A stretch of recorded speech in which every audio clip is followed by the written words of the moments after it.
I am Damon Finos from Trophy Hunter, and this is day one of the 2018 Tokyo Game Show. That's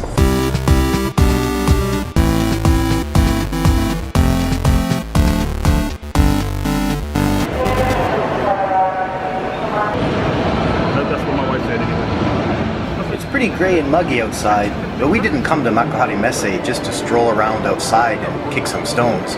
We came here for the games.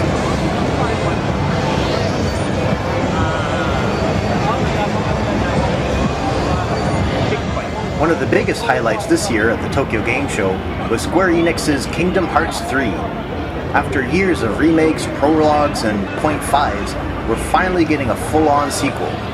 Square Enix was promoting it over at their booth.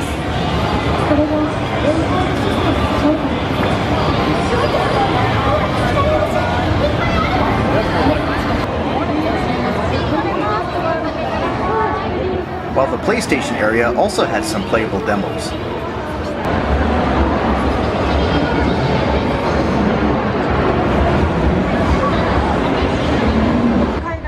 And we're showcasing their new limited edition Kingdom Hearts 3 PS4 Pros. Square Enix was also showing off their Dragon Quest Builders 2, a game which combines the Dragon Quest RPG elements with gathering and crafting similar to Minecraft. The previous installment may not have seen huge sales overseas, but it was a smash hit here in Japan. As well as the third installment in the Lara Croft reboot, Shadow of the Tomb Raider, which was just released a few days ago. The first game was kind of like a reboot. And Square Enix wasn't the only company that Sony was helping promote their stuff. They also had playable demos for Capcom's Devil May Cry 5, set for release on March 8th for both the PS4 and Xbox One.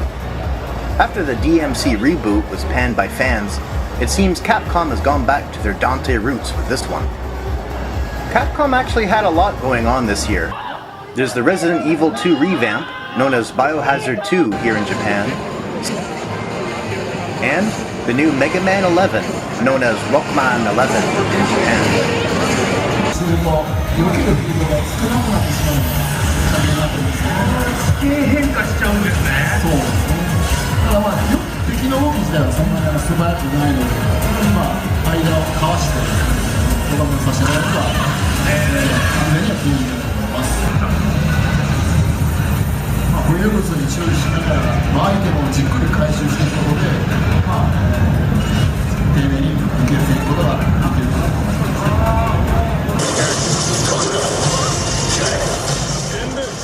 And that's not all. This year marks the 30th anniversary for the Mega Man character. Capcom set up a museum to showcase the game's history and several purchasable items such as buttons, figures, stamps, and CD soundtracks.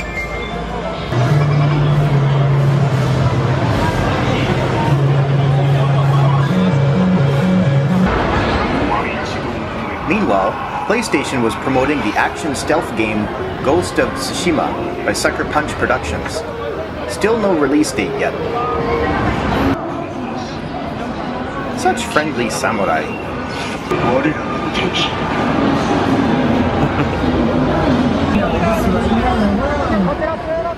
And what's this? A fetus floating in black liquid? That's gotta be Hideo Kojima's highly anticipated Death Stranding. Sony took Kojima in after he lost his job with Konami to create something very different from Metal Gear Solid series.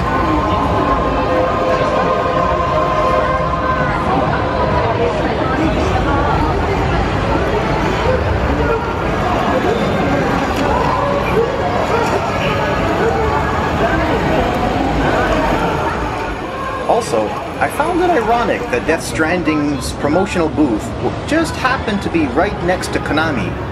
Was this done on purpose? Meanwhile, Bandai Namco has some big titles to show off as well. We've got God Eater 3 launching in Japan on December 13th. Playable demos for Ace Combat 7 Skies Unknown for the PS4 and Xbox One.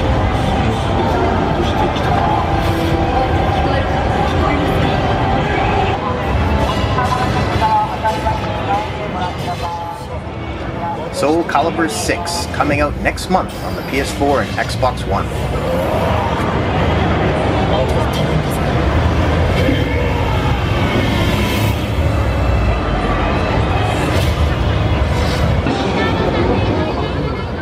And Jump Force, a fighting game that pits different characters from the weekly Shonen Jump manga. Another game not overly popular overseas, but huge here in Japan.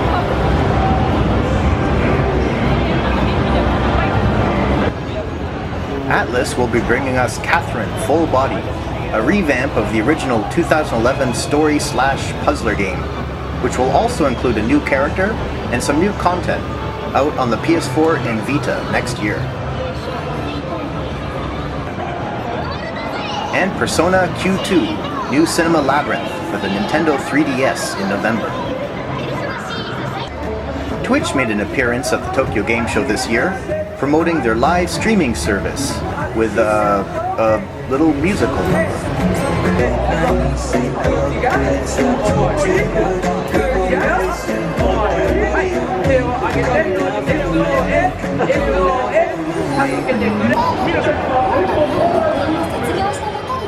Koei Tecmo's Dead or Alive 6, coming to the PS4 and Xbox One in February.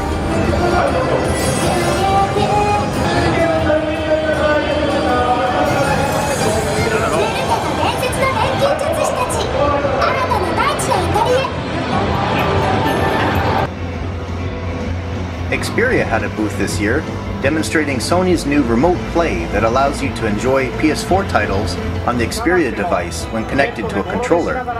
So you can, play games in your bathroom. And speaking of perverts, D3 Publisher was showing off Omega Labyrinth Life for the Nintendo Switch, a dungeon crawler with turn-based RPG battles and boob power. And they set up a big-ass monster to promote Earth Defense Force Iron Rain. The monster belches smoke at the passerbyers every hour. And speaking of smoke, excuse me.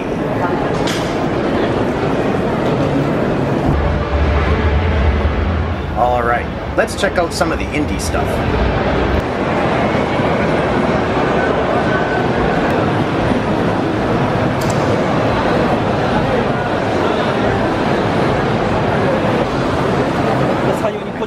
Iseki Kuraima, which translates as Ruins Climber.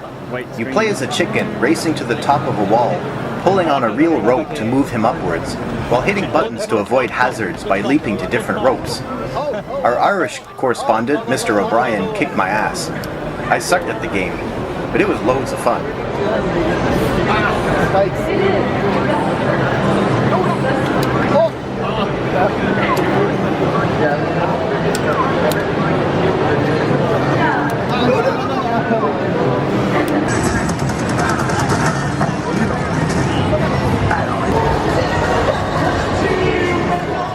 We then headed over to the monster booth, got stamped, and swallowed down our free can of pick-me-up juice.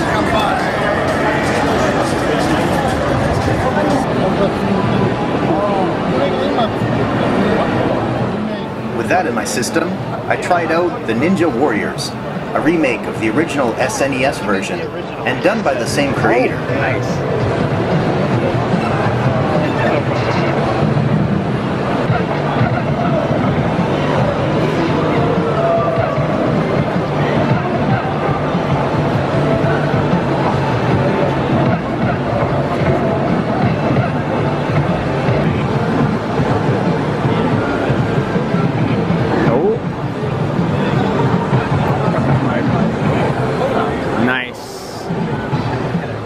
Much easier than that chicken climbing game. Mission complete.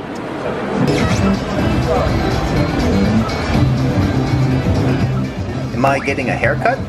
Nope. Apparently, my hair is infested with ghosts, so I'm using a vacuum to suck them out.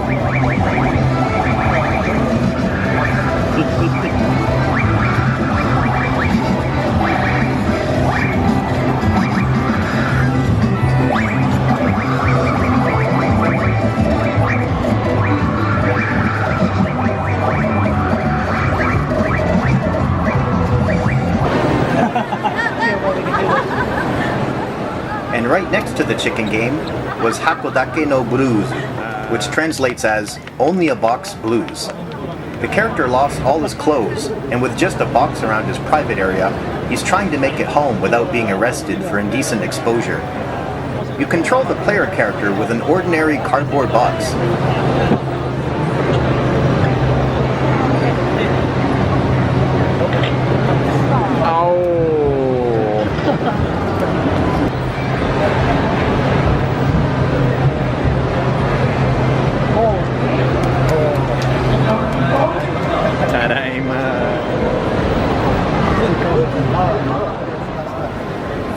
Japan and their wacky games.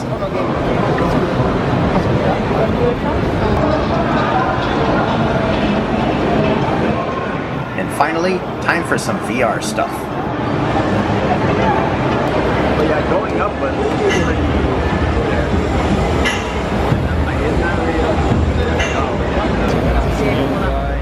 Enjoy some VR coffee, served by a handsome young man.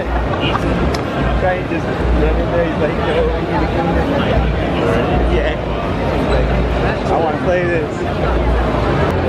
More caffeine. B-Rise, based in Hiroshima, was showing off their 4D chair, which shakes and moves to better simulate that VR experience.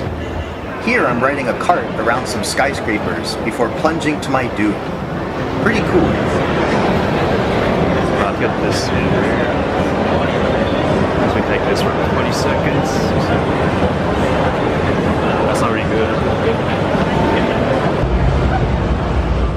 And the Japanese company JPP VR had a booth that was about 10 times bigger than last year, showcasing all their Tron-like racing and shooting games.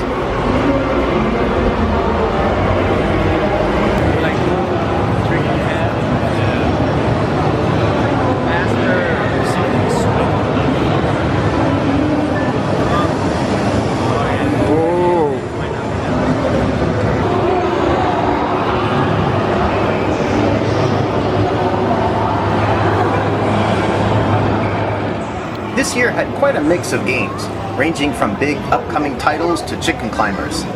Check out our pics on our Facebook and Instagram, and visit Trophy Hunter for more Tokyo Game Show reviews.